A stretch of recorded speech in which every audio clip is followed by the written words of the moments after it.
Lorok garum kan. Allahumma sholli wa sallim ala Sayyidina wa maulana Muhammadin. Allahumma suril Islam bal muslimin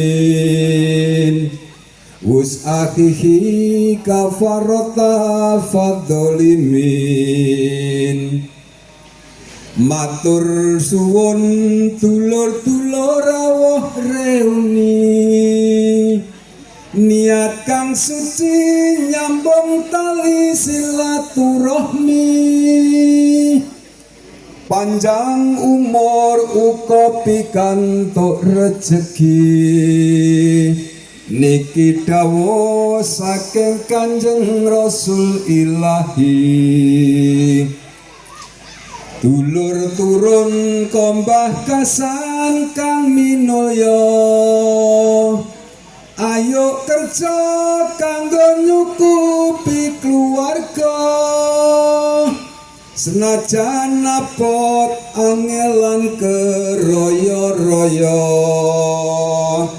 muga-muga bisa urip bagya mulya.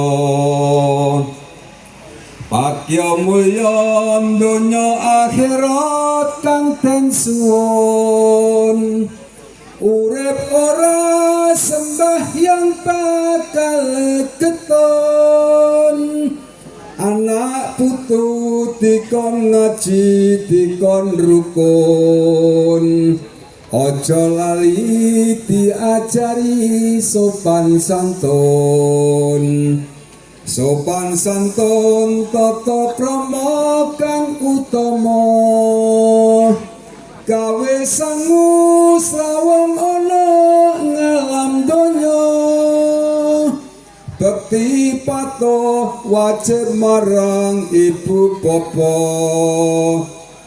karo dulur tangga kanca tepos lira. Dulur turun kombah kasan pancen luhur, bisa mendem jeru uga mikul dhuwur. Guyub rukun gone srawung karo dulur, muga-muga kabeh isa urip makmur. Allahumma sholli wa sallim ala Sayyidina wa maulana Muhammadin. Allahumma suril Islam bal muslimin wus'ahihi kafarata fadzolimin. Allahumma sholli ala Muhammad.